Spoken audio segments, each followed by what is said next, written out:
Bonjour fidèles téléspectateurs de Vers Pâturage. À chaque jour suffit sa peine. Aujourd'hui, nous sommes là, encore une fois, devant vos petits écrans pour vous parler. Certainement que le thème que nous allons débattre ou parler aujourd'hui sera énormément important pour chaque enfant de Dieu. Comme j'étais en train de le dire, à chaque jour suffit sa peine, bien-aimé dans le Seigneur.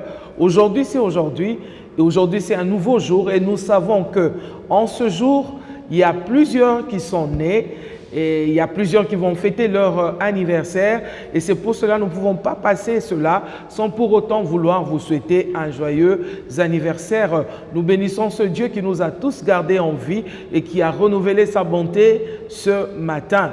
Notre Dieu est vivant, notre Dieu est Seigneur. Jésus-Christ est le roi de toutes les nations de la terre. C'est celui-là même que nous adorons et que nous élevons. Bien-aimés, c'est un rendez-vous, mais un rendez-vous spécial avec une personne spéciale, un invité spécial que nous n'avons jamais reçu sur nos plateaux de Vers Pâturage.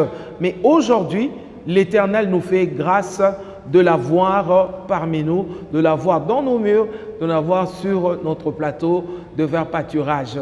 Alors, je vous souhaite une bonne dégustation parce que nous allons bien manger aujourd'hui avec le révérend Paul Mukendi. Je sais que d'aucuns le connaissent.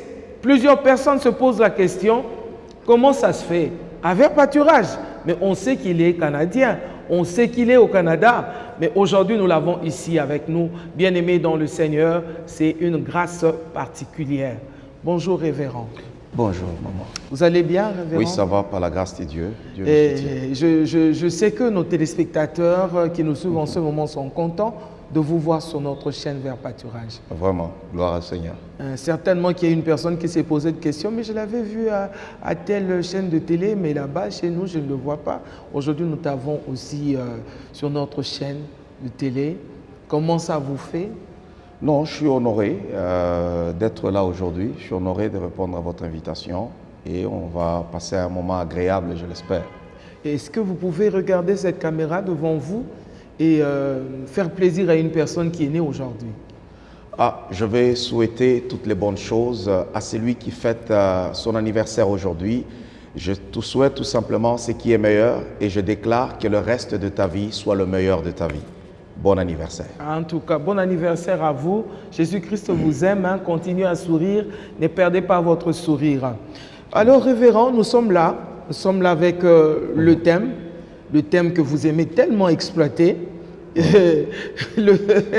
Vous aimez tellement ce thème et j'aimerais que ce ne soit pas moi qui parlerai de ce thème, qui annoncerai ce thème. Je voudrais que vous puissiez parler à cet enfant de Dieu qui vous suit depuis sa maison. Du 16 au 18 décembre, j'ai une conférence, un séminaire ou quoi, comme vous voulez l'appeler, mais 3 journées d'action où je vais exploiter sur « Ne vous conformez pas au siècle présent ». Ça va se passer au Showbuzz du 16 au 18 à partir de 16 h. Alors, je vous invite d'être là pour venir écouter la parole de Dieu non diluée, sans complaisance et avec profondeur.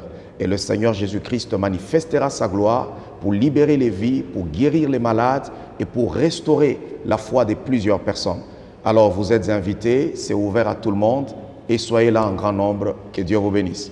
Ok, gloire soit rendue à notre Seigneur. Ne vous conformez pas au siècle présent. Mais révérend, une personne vous regarde, vous voit de loin, il vous a vu peut-être sur les réseaux sociaux, il aimerait savoir plus sur vous. Si on doit parler de révérend Paul Mukendi, qu'est-ce qu'on peut dire de lui? Si on veut parler du révérend Paul Mukendi, c'est un homme de Dieu, qu'on appelle aujourd'hui l'apôtre de la ville de Québec. C'est un homme qui a bâti l'œuvre de Dieu, qui a fait l'œuvre de Dieu au Canada, précisément dans la ville de Québec, qui est connu aujourd'hui partout, à travers la télé, à travers les réseaux sociaux, et aujourd'hui qui a beaucoup d'ennuis judiciaires. Et il n'a qu'appliquer la parole du Seigneur qui dit si on vous maltraite dans une ville, fouillez dans une autre ville. Et d'ailleurs la Bible c'est une succession de fuitologie comme je peux le dire, en commençant depuis Jacob, on quitte avec Jacob, on s'en va avec Moïse qui a fui l'Égypte. On peut parcourir comme ça Élie, et Jésus-Christ lui-même l'a pratiqué. Donc, ce qui fait que je traite toujours ces sujets qui m'ont causé tellement beaucoup d'ennuis et beaucoup de problèmes. Ne vous conformez pas au siècle présent. Alors, le révérend Paul Mukendi, c'est juste un homme de Dieu et aussi un homme d'affaires, parce que je suis aussi dans les affaires.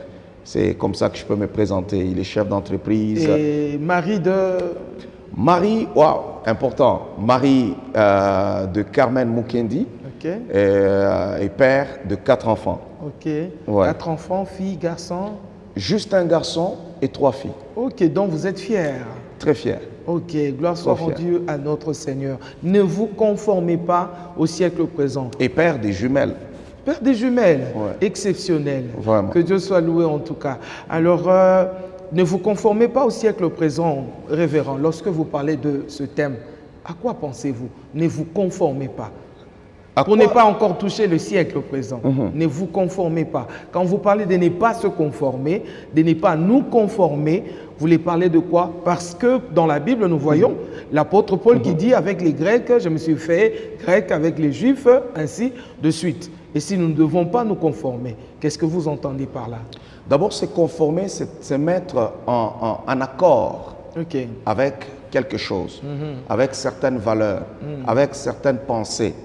Alors, quand Paul dit au milieu des Grecs, j'ai été comme grec, je peux arriver, par exemple, chez les Congolais, ils parlent lingala, je vais chercher à m'intégrer. Ok. Il y a des choses qui ne nous mettent pas en conflit avec la parole de Dieu. Mais cependant, ça fait partie de l'intégration. Comment on parle, comment on fait, comment on agit. Mais quand il y a des choses qui doivent nous mettre en conflit maintenant avec la parole de Dieu, avec la volonté de Dieu, c'est en ce moment-là que la Bible nous dit, ne vous conformez pas au siècle présent. Parce qu'il y a des choses, dans chaque siècle, il y a toujours des valeurs qui peuvent entrer en contradiction avec les commandements divins. Et c'est en ce moment-là que la Bible nous recommande pour dire, ne vous conformez pas au siècle présent. Et là, nous devons payer le prix de ne pas nous conformer. Ok, le siècle présent par rapport à vous. Qu'est-ce que vous entendez par rapport à ce mot, la siècle présent? Parce qu'on peut être à la mode, non? On vous voit très bien habillé, d'ailleurs, pimpant, bien coiffé, ainsi de suite. Donc, il y a quand même un tout petit peu cette façon-là de se conformer. Il y a la mode, il y a la langue, comme vous avez dit, et quand vous dites ne vous conformez pas au siècle présent. Qu'est-ce que nous devons vraiment comprendre là-dessus? D'abord, ce qu'il faut comprendre, c'est d'abord une chose. Vous êtes là, je pense que vous avez une belle montre, vous êtes en or. Ça, c'est pas se conformer au siècle présent. Ok. Non. Tandis que... Donc être à la mode, c'est pas se conformer au siècle Non, non, présent. non, non, il y a une différence. Même dans la mode, il y a toujours une ligne qu'il ne faut pas franchir. D'accord. Parce que les vêtements, c'est Dieu qui a inventé le vêtement pour les premiers hommes. Lorsqu'ils ont péché dans le jardin d'Éden, ils étaient nus et ils ont pris des feuilles de figuier pour essayer de se couvrir. Mais je pense que ça pouvait sécher après quelques heures. Ok. Et Dieu lui-même a fait un vêtement en cuir. Il a tué un animal et il est allé les habiller. Il a appris à l'homme qu'il faut se couvrir, qu'il faut s'habiller. Maintenant, lorsque nous évoluons, nous arrivons à la conscience, nous trouvons que si je m'habille de cette façon, je ne suis ni en scandale aux hommes, ni en scandale à Dieu. Alors, le siècle présent peut faire en sorte que un styliste ou bien un modéliste s'assoit là, il dessine, il fait son vêtement et il expose les nombrils en l'air des femmes ou bien toutes les cuisses sont en l'air et tu deviens un sujet de scandale pour les autres ou bien un objet d'envoûtement. Et en ce moment-là, moi, je ne peux pas me conformer à ça parce que je dois m'habiller comme une prostituée, m'habiller comme quelqu'un qui n'avait pas le Saint-Esprit. Là, en ce moment-là, je peux me dire, ne vous conformez pas au siècle présent parce que c'est la mode, par exemple, dans notre temps ou dans notre génération. Mais s'habiller, se coiffer, porter des chaussures, ça n'a rien à voir avec le siècle présent. Okay. Et quand je parle beaucoup plus du siècle présent, je vois le caractère de tout ce qui touche maintenant, qui nous met en conflit avec la pensée de Dieu, avec la volonté de Dieu. C'est là que réside maintenant le plus grand problème. Imaginez-vous, par exemple, quand on parle du siècle présent, nous savons que dans tous les siècles, les gens se marient. Nous savons que le mariage, c'est entre l'homme et la femme. On le sait dans tous les siècles. Mais quand tu arrives dans notre siècle, les lois sont votées, les hommes défendent, le mariage entre les personnes du même sexe. Ok. Là, en ce moment-là, je ne dois pas me conformer au siècle présent. Donc, c'est à ce niveau, ça a un caractère, c'est quand les gens veulent se vautrer maintenant dans le péché et abandonner la parole du Seigneur. C'est lorsque les choses nous empêchent d'être bien et équipés spirituellement pour servir notre Dieu. En ce moment-là, je ne me conforme pas.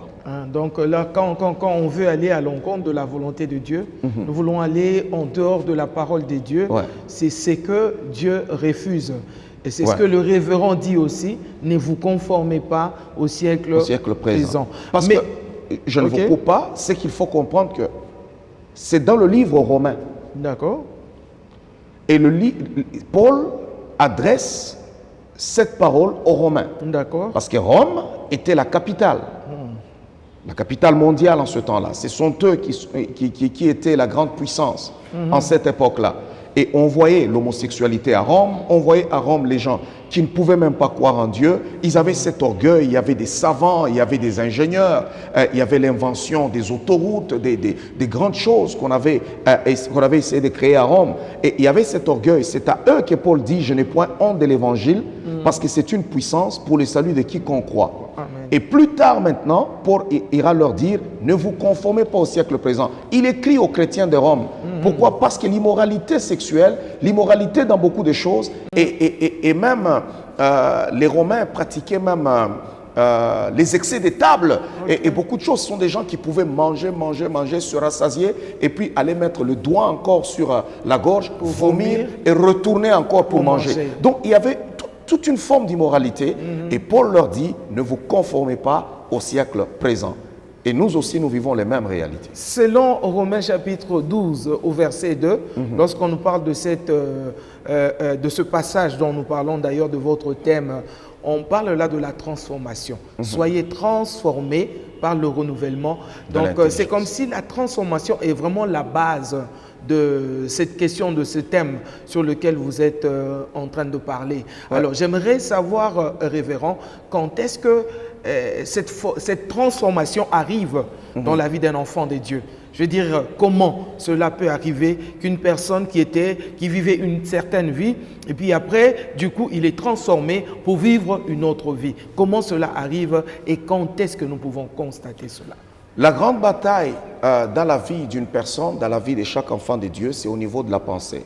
Le renouvellement de l'intelligence, ça se passe au niveau de la pensée. Et même dans le combat spirituel, c'est au niveau de la pensée que nous sommes vainqueurs ou nous sommes vaincus. Tout se passe, tout combat est au niveau de la pensée. C'est au niveau de la pensée que nous avons déjà adhéré à quelque chose où on peut dire qu'on n'a pas encore adhéré. C'est pour cela que Jésus-Christ dit que quiconque regarde une femme et qui la convoite déjà dans son cœur a déjà commis l'adultère avec elle dans son cœur. C'est pour dire que l'acte n'a pas été consommé physiquement, mais spirituellement, l'homme a déjà commis le forfait. Donc le renouvellement de l'intelligence est l'élément qui nous aide à ne pas nous conformer. Si on n'est pas renouvelé au niveau de l'intelligence, on va tout de suite se conformer au siècle présent ou aux problèmes qui nous entourent. C'est pour cela que nous avons des chrétiens, nous avons des gens qui se disent sauvés, qui vont à l'église, mais cependant, l'intelligence n'est pas renouvelée. Ils trouvent normal ce que le monde trouve normal et que Dieu répugne. Alors, si l'intelligence n'est pas renouvelée, là, en ce moment-là, on n'est pas utile à Dieu. On n'est pas un instrument entre les mains de Dieu. Donc, on sera comme ces gens des chrétiens dont Jésus-Christ a dit, ils me disent Seigneur, Seigneur, mais en réalité, ils n'hériteront point le royaume de Dieu. Pourquoi? Parce qu'ils font tout ce que le monde fait. Alors, la transformation, on l'a subie à travers la parole de Dieu. Lorsque on écoute la parole, et j'insiste, une parole non diluée, une parole sans complaisance, et on est transformé aussi à travers une vie de prière. C'est pour cela que la Bible dit, puisque tu as rejeté la connaissance, je te rejetterai et tu seras privé de mon sacerdoce. Parce que les gens s'arrêtent seulement, non, puisque tu as rejeté la connaissance, je te rejetterai. Non. Pourquoi je te rejetterai? Parce que tu as méprisé la connaissance et tu seras privé de quoi? Du sacerdoce. Ça c'est dans Osée chapitre 4. Ouais, le verset 6. Bien sûr. Et la Bible déclare pour dire que privé de mon sacerdoce. Le sacerdoce maintenant c'est quoi? C'est la vie du temple. C'est lorsque nous avons la culture et la vie du temple que la transformation arrive. Nous écoutons la parole, nous voyons comment Dieu, c'est à travers la parole de Dieu que nous comprenons comment Dieu voit les choses, comment Dieu pense, où est-ce que Dieu nous attend, qu'est-ce que Dieu attend de nous. Mais il y a des gens qui ont reçu le Seigneur Jésus-Christ, mais qui n'aiment pas la parole, qui rejettent la parole, qui rejettent l'enfermissement, qui rejettent la connaissance. En ce moment-là, je ne peux pas être transformé. C'est comme ça qu'on trouve des gens qui sont dans l'église, qui arrivent même au niveau du pupitre, mais qui n'ont jamais subi le renouvellement de l'intelligence. Donc, il y en a qui arrivent même au niveau de la chair, mais qui n'ont jamais subi le renouvellement de l'intelligence. Et quand on n'a pas subi le renouvellement de l'intelligence, là, on se comporte comme un mondain. On a le même principe que les gens de notre génération, malgré que cela nous met en conflit avec Dieu.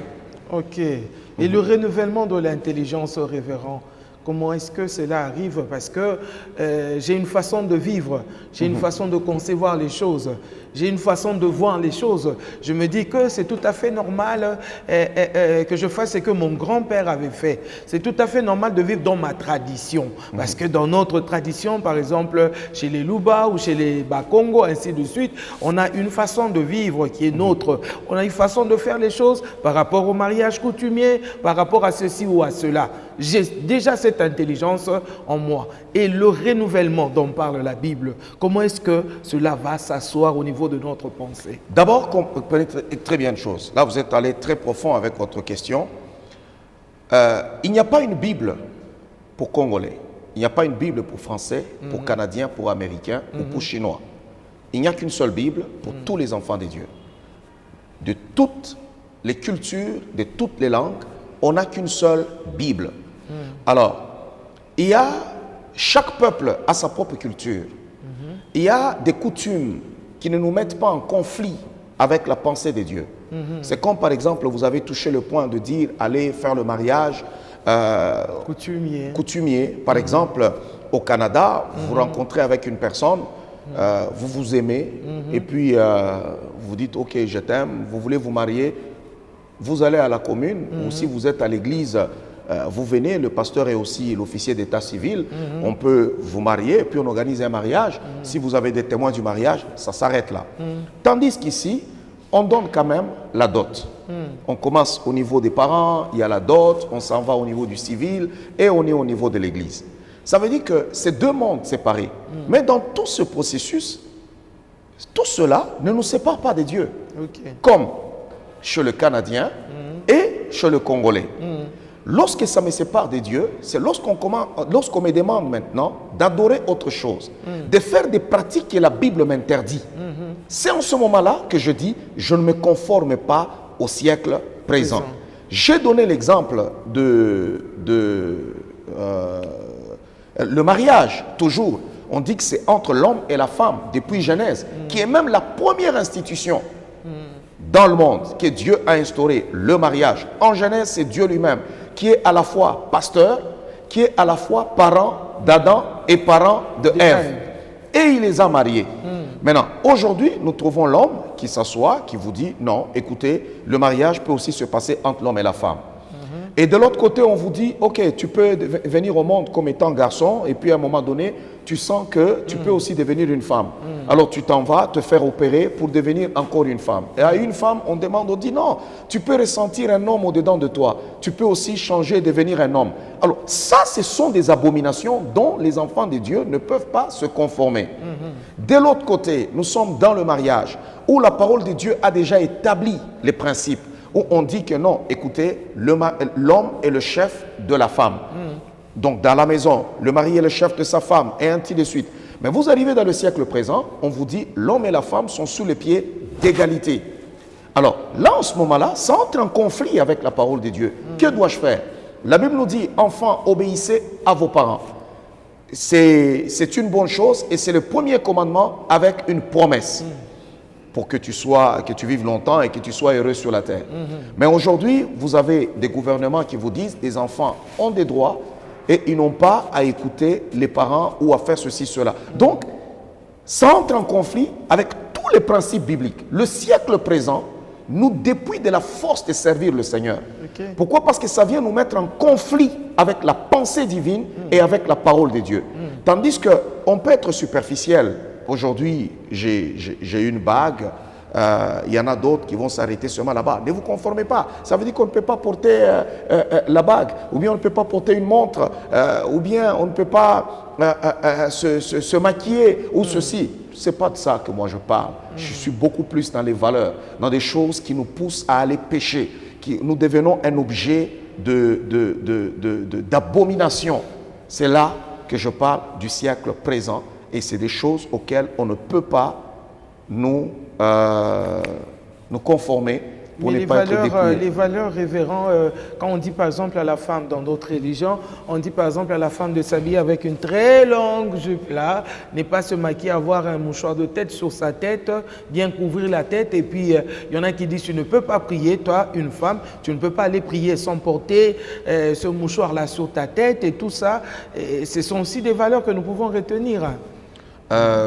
Bon, c'est quelles valeurs? Est-ce que ce sont des valeurs chrétiennes ou ce sont des principes Justement, humains? c'est ce que nous aimerions savoir. Oui, parce que je pense que vous n'êtes pas sans savoir que cela existe dans d'autres religions. oui, Ils se disent chrétiennes. oui, il y a des principes d'hommes qu'on a imposés aux gens. Ok. Par exemple, que la femme doit porter seulement une longue robe, comme si on était dans les années 1200. Alors, ce n'est pas la pensée de Dieu. Moi, je ne vois pas où est-ce que c'est écrit qu'une femme doit porter seulement une longue robe. Non, c'est les gens eux-mêmes qui ont dit non, mets une longue robe. Pourquoi? Parce qu'ils ne veulent pas, oh, sinon tu seras en scandale ou ceci. Moi, je dis tout simplement, comme l'apôtre Paul le dit, que la femme doit s'habiller d'une manière décente. Elle peut s'habiller d'une manière décente, mais s'habiller d'une manière mondaine ou jézabélique, c'est là qu'on écarte quand même. Il y a certaines choses où la Bible nous dit, est-ce la nature elle-même ne vous enseigne-t-elle pas? Il y a certains accoutrements, quand un enfant de Dieu le met, même le Saint-Esprit, avant que tu ne quittes ta chambre, le Saint-Esprit te dit là où tu es, tu ne trouves pas que tu as un peu exagéré? Ouais. Ok. Il y a certains hommes aussi, on peut se plaindre, et tu regardes la manière dont sa femme est habillée, tu te dis, est-ce qu'elle est au moins mariée? Oui, mais elle a un homme qui accepte qu'elle s'habille d'une certaine manière. On dirait qu'une femme Libre. libre, bon, même pas libre chrétienne, même une femme libre chrétienne ne peut pas s'habiller de cette manière-là, mais on dirait tout simplement un couple dépossédé. Maintenant, de l'autre côté, on se dit, je ne veux pas trop entrer dans les affaires de mouchoirs de tête parce que ça va soulever beaucoup de débats. Je ne veux pas soulever... Non, mais c'est votre pensée que nous cherchons à avoir. Ma pensée... Par rapport à ça, nous pouvons aller même très loin par rapport à... Dans le siècle présent, on voit les femmes qui prêchent. Mais dans d'autres siècles, là, il n'y avait pas de femmes qui prêchaient. Et on nous dit que la Bible dit que la femme ne prêche pas. Je ne sais pas, quel est votre avis par rapport à ça? Je préfère d'abord garder mes avis par rapport à ça. En tout cas, j'ai toujours penché du côté de la Bible, dans ce que la Bible dit. Mais cependant, chaque personne a un rôle à jouer dans la maison de Dieu, dans l'église du Seigneur. Et dans notre siècle, il y a beaucoup de choses qui ont été introduites dans l'église. Et il y a des choses aussi dans le siècle passé qu'on a imposées, par exemple, à l'église. Pourquoi? À cause de nos valeurs du siècle qui nous entourait. Et on a imposé cela aux gens comme étant parole de Dieu, comme étant pensée de Dieu, comme étant principe de Dieu. Mais en réalité, ce n'était pas la parole de Dieu, ce n'était pas les principes divins. Et aujourd'hui, je préfère être beaucoup plus dans le principe du siècle présent que d'entrer dans les points de la doctrine qui divise. tout ça fait partie du siècle présent, révérend. Oui, ça fait partie du siècle présent. C'est parce que je ne veux pas... Je sais que vous avez beaucoup de respect pour les autres, ça je ne refuse pas, mais nous pouvons quand même avoir votre pensée. Je l'ai bien dit que ma pensée est dans ce que la Bible déclare, dans ce que la Bible dit. Et je fais maintenant une nuance en disant qu'il y a beaucoup de choses aussi que les hommes ont imposées aux autres. Parce que, maman, écoutez-moi très bien, c'est qu'il y a des moments où nous prêchons l'évangile, ce n'est pas la parole de Dieu que certaines personnes prêchent, ils prêchent leur frustration. Il y a des gens, il est frustré, il vient, et il prêche sa frustration et ça demeure. Tout dépend de la position qu'on a occupée. Il y en a aussi qui ramènent leurs traditions et coutumes dans la Voilà. parole de Dieu. Il y en a qui ramènent leurs traditions et coutumes. Il y en a d'autres qui prêchent leur niveau social. Vous trouverez par exemple quelqu'un qui vient, qui condamne là-bas, un serviteur de Dieu. Il ne peut pas avoir des jets privés. Il ne peut pas avoir ceci, il ne peut pas avoir cela. Et il est tout fier, disant que Jésus-Christ était pauvre, Jésus-Christ était ceci, et pourtant ce n'est pas la vérité. Heureux les pauvres en esprit. C'est la parole de Dieu. Et pourtant, on le dit, oui, on le dit même bien, les pauvres en esprit, on ne dit pas les pauvres matériellement. D'ailleurs, on aime Dieu, quand on est riche, on a les moyens, on aime encore plus le Seigneur. Pourquoi? Parce que on ne peut pas mesurer une personne. Même dans la vie de tous les jours, on ne connaît pas le cœur d'une personne tant qu'il n'a pas encore les moyens. C'est pourquoi nous avons des personnes qui disent non, cet homme m'avait beaucoup aimé, on s'est aimé avec lui quand on n'avait rien, mais aujourd'hui on a quelque chose, il m'a abandonné. Pourquoi? Parce qu'il y a beaucoup plus des choses qui font en sorte que le cœur ne puisse pas se dévoiler. Alors, beaucoup de personnes prêchent leur frustration, il vient prêcher son niveau social et il établit certaines choses. Alors, si les autres ont les moyens, ils sont regardés comme des pécheurs. Et lui, il est regardé comme parfait. Il est regardé comme bon. Il a pris de sa pauvreté, il a fait ça comme un standard parce qu'il prêche. Alors, il y en a qui ont prêché leurs coutumes et ils ont cru que c'est la volonté de Dieu. Il y en a même qui vous persécutent. La Bible dit, il y a des moments où on vous persécutera ou quiconque vous persécutera pensera rendre un culte à Dieu.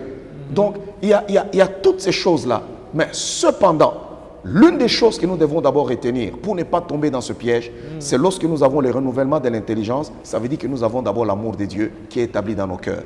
Maintenant, votre renouvellement de l'intelligence, là, révérend, vous allez prêcher à un professeur d'université qui est tellement intelligent, il connaît sa matière, il se défend très bien dans ce qu'il fait. Vous lui parlez du renouvellement de l'intelligence.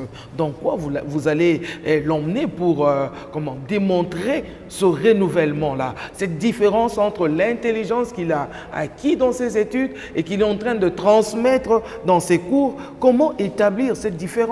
Toute personne qui n'a pas encore reçu Jésus-Christ dans sa vie comme Seigneur et Sauveur personnel est un homme animal. Merci. Un homme animal. C'est pourquoi Jésus-Christ dit, je te loue Père de ce que tu as caché ces choses aux sages de ce monde et tu les as révélées aux enfants. Nicodème était un docteur de la parole de Dieu. Un docteur, quand il arrive devant Jésus, Nicodème ne s'est pas retrouvé. Il ne s'est pas du tout retrouvé. Parce que Jésus lui dit, si quelqu'un est né d'eau et d'esprit, il ne pourra pas entrer dans le royaume. Nous avons notre façon de parler, nous avons notre façon de penser. Pourquoi? Parce que quand un homme a une intelligence renouvelée, cet homme-là peut marcher maintenant dans la justice de Dieu. Et la Bible nous dit que le royaume, c'est la justice, la paix et la joie par le Saint-Esprit. Alors, la justice de Dieu, c'est là que nous savons établir la volonté de Dieu. Donc, quand on dit que Noé était prédicateur de la justice, c'est cette balance, ça établit la balance pour dire que ça je peux faire, ça je ne peux pas faire. Nous sommes dans l'église, par exemple, il y a des personnes, il devient enfant de Dieu, il néglige sa famille, tout ça, il dit qu'il aime vraiment le Seigneur. Non, la justice de Dieu établit cette balance-là. Que tu sois professeur d'université, que tu sois savant dans ce monde, je suis désolé, sans Jésus, tu es un homme animal. Il n'y a que Christ qui donne à l'homme cette valeur-là. La Bible dit, l'homme spirituel est juge de tout. Donc, ça veut dire que tu deviens juge, tu deviens équilibré.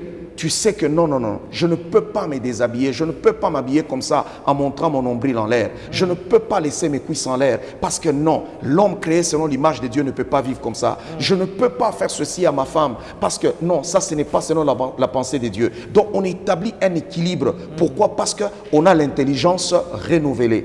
Qu'on soit professeur d'université, si on n'a pas encore reçu Jésus-Christ, on peut être respecté, mais lorsqu'on arrive devant Jésus, on est un homme animal. Alors on peut conclure, apôtre, que ce renouvellement de l'intelligence veut tout simplement dire une nouvelle mode de vie, une nouvelle façon de vivre. Une façon de parler, une nouvelle façon de penser, une nouvelle façon de voir les choses, une nouvelle façon de vivre. Et c'est même ça le grand problème de beaucoup d'enfants de Dieu. Il y en a qui sont à l'église pendant longtemps, mais qui sont incapables de conformer leur vie à la parole du Seigneur. Ils n'ont pas encore subi le renouvellement de l'intelligence.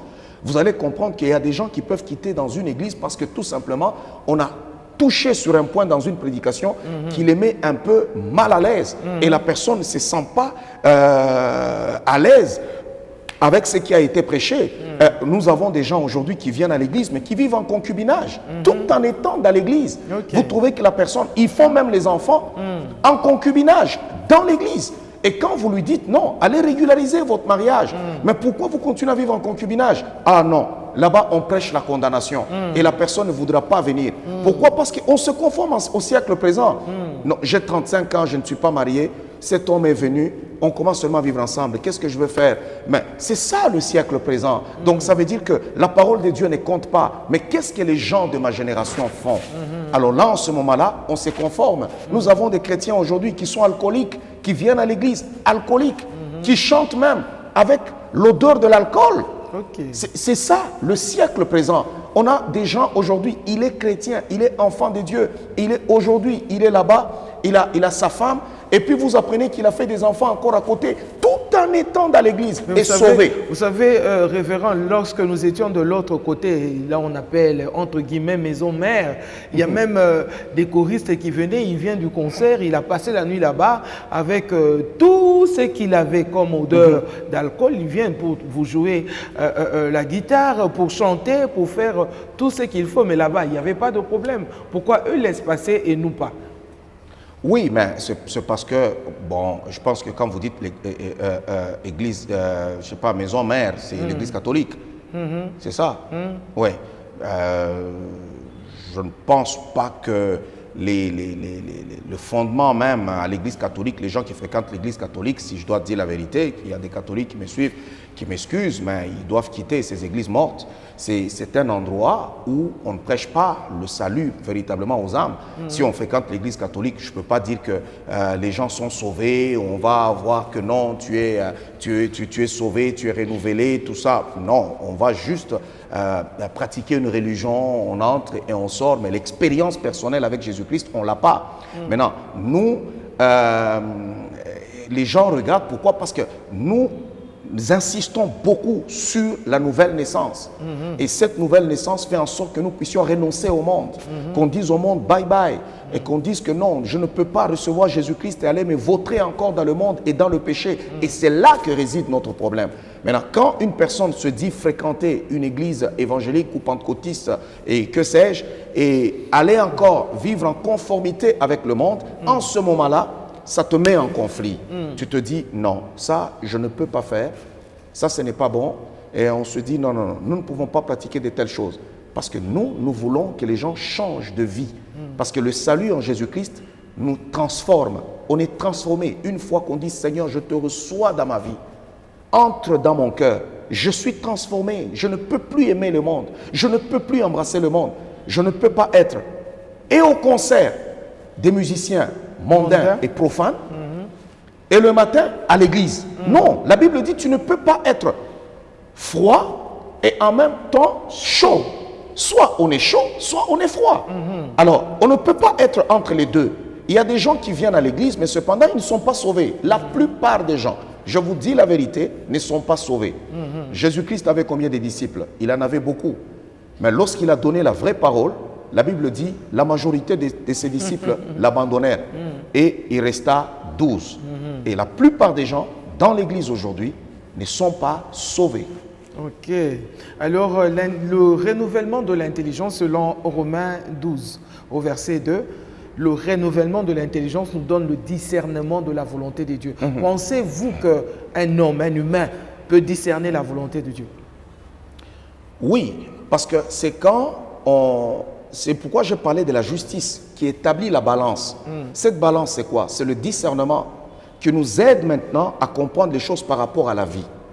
Je peux d'ailleurs aller plus loin pour dire, lorsqu'on saisit la parole de Dieu sans maturité, sans discernement, ça peut aussi devenir dangereux.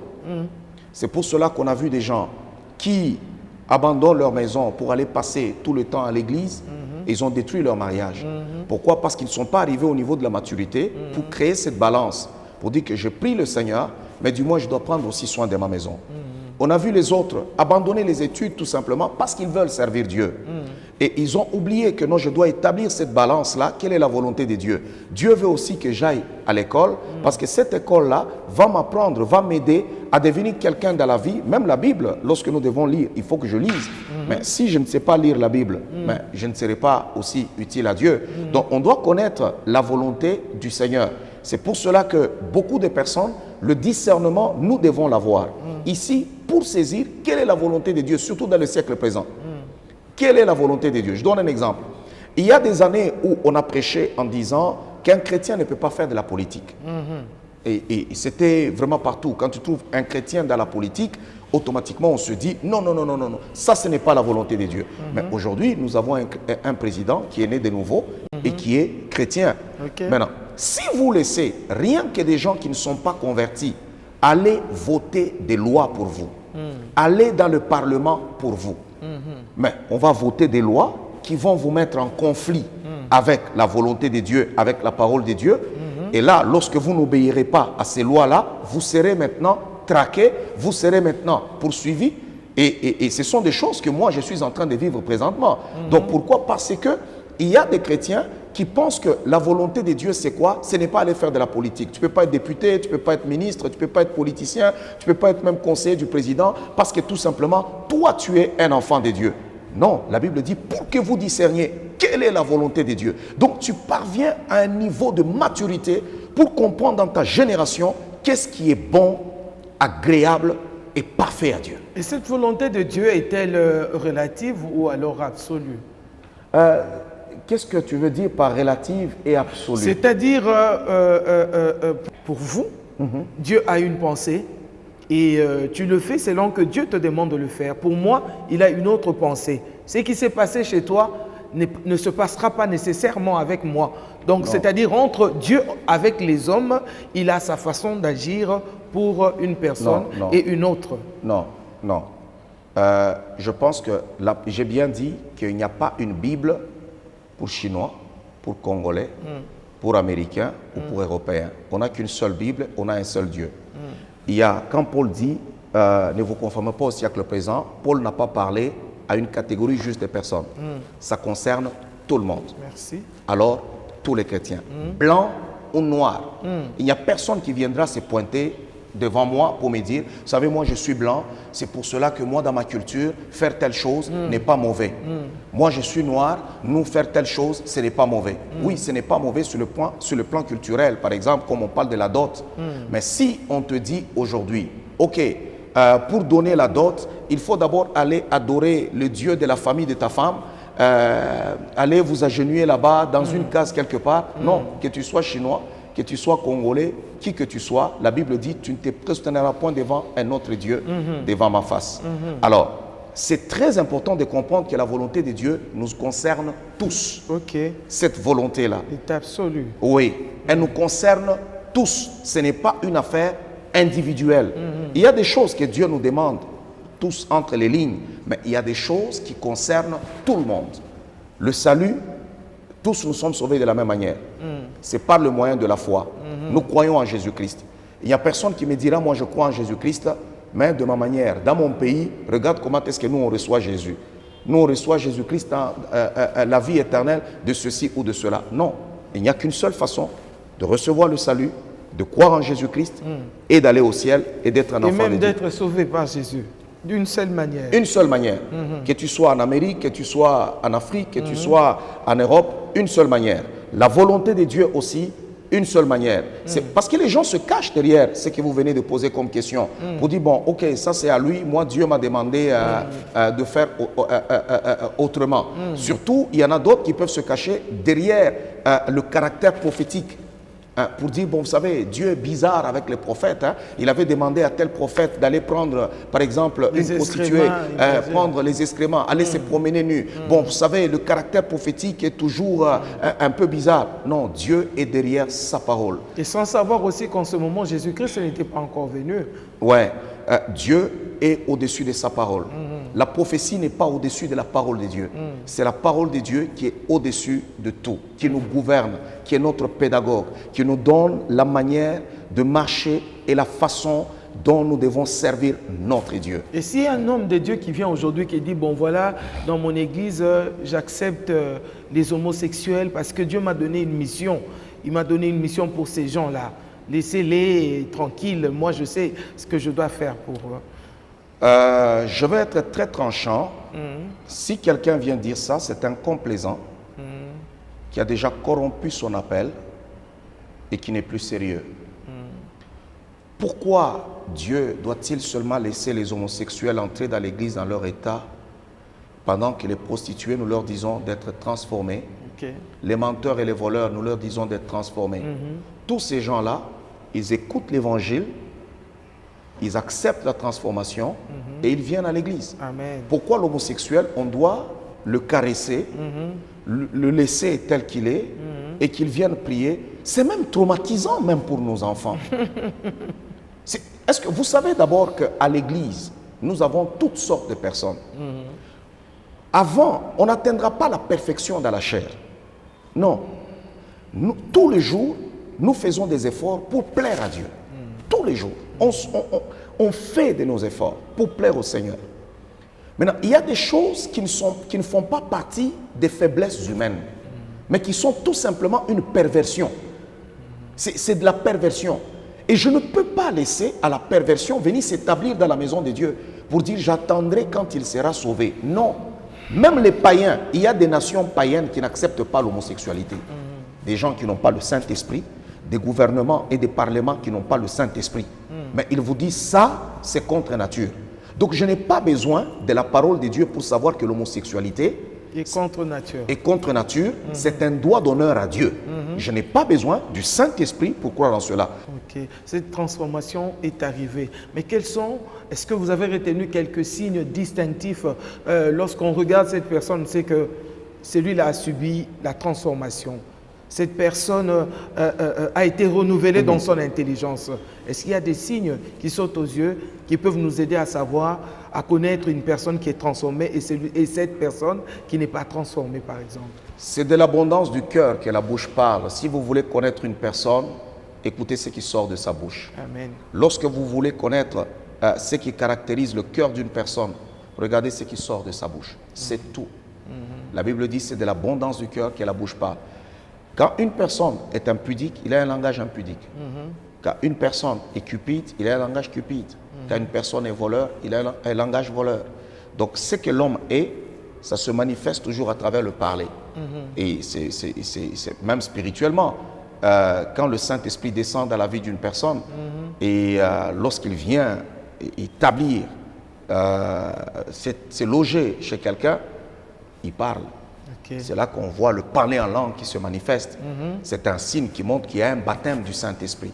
Alors, quand vous voulez connaître le cœur d'un pasteur, le cœur d'un berger, vous n'avez pas à aller loin. Même s'il vous dit j'aime Dieu, il y a ceci. Non, regardez son église.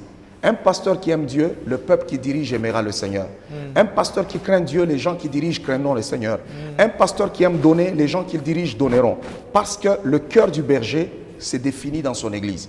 Alors, lorsqu'on regarde l'église d'un berger, on voit directement son cœur. Mais si le cœur est un peu gondolé, regarde aussi l'église. L'église sera aussi gondolée. Alors, c'est très important maintenant de regarder au niveau de ce que les gens disent. Parce que je ne veux pas parler seulement de l'aspect extérieur. Non. Il y a des gens qui ont un aspect extérieur de saint. Mais en réalité, ils ne le sont pas. Mais c'est de l'abondance du cœur que la bouche parle. Nous avons compris, révérend, que vous êtes aussi auteur et écrivain. Hein? Alors, est-ce que vous pouvez nous parler de ces deux ouvrages que nous avons là? Nous avons La puissance de la sagesse, qui est un secret d'une vie réussie. Nous avons aussi Vaincre les obstacles, qui sont écrits par vous. Est-ce que vous pouvez nous parler en peu de mots de ces deux ouvrages? Oui, je parlais par exemple de La puissance de la sagesse, que j'ai dit le secret d'une vie réussie. J'ai écrit ce livre qui d'ailleurs se vend d'une manière formidable, une bénédiction pour tous ceux-là qui ont eu l'opportunité. À combien vous vendez? Il est à combien? Il est à $25. À $25. Ouais. Et Lui, je pense D'autres, vaincre les obstacles c'est à 15 $.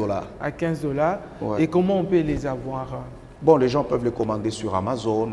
Les autres, ils peuvent appeler au numéro qui Ou est alors affiché. le révérend peut faire cadeau, on peut passer pour prendre.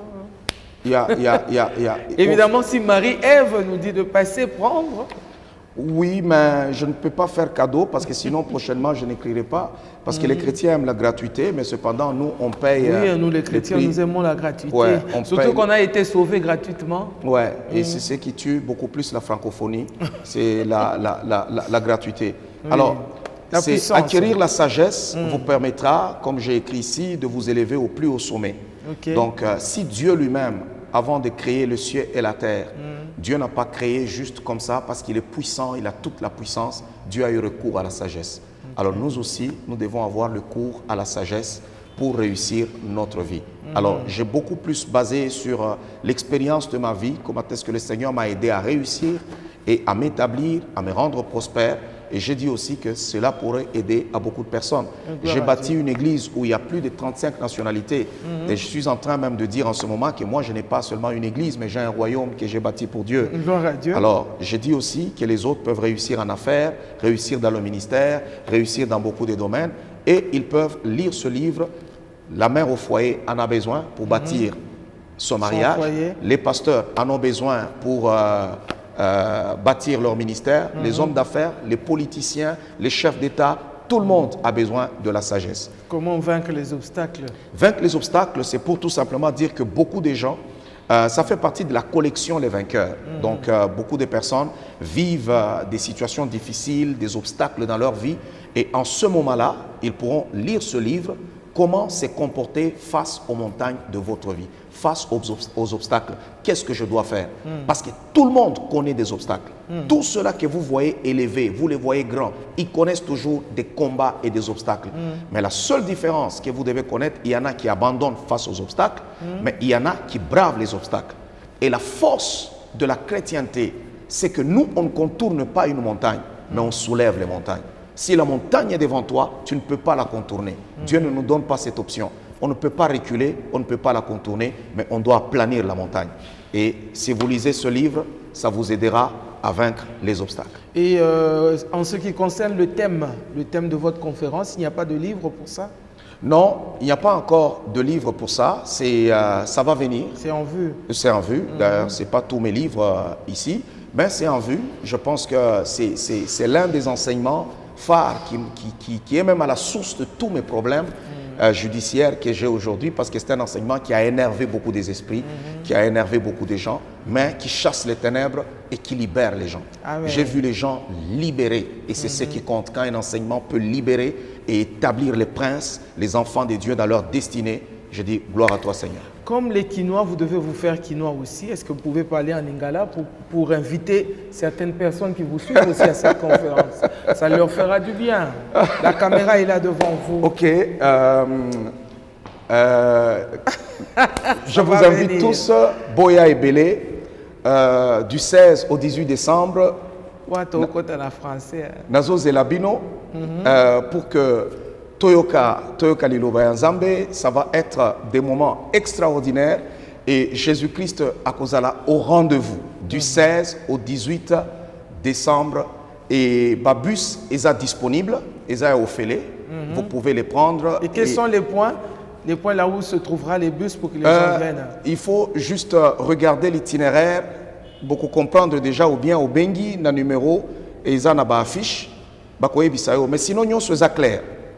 Oui, nous sommes clairs. Nous sommes clairs. Oui. Nous sommes clairs. Est-ce que vous avez compris? Nous sommes clairs. Fidèles téléspectateurs de Vert Pâturage, vraiment ça a été un plaisir de partager avec le révérend Paul Mukendi qui a fini avec ce petit lingala qui nous a fait du bien. Vraiment, je pense que là où vous êtes dans vos maisons, vous avez aimé cette émission et nous croyons que ça ne sera pas la dernière fois que nous le recevons, même s'il ne veut pas, on va foncer. Et Marie-Ève va tout faire pour qu'on le reçoive encore avec un autre thème. Pourquoi pas les thèmes de ses livres qu'il a exploités. Ça nous fera du bien.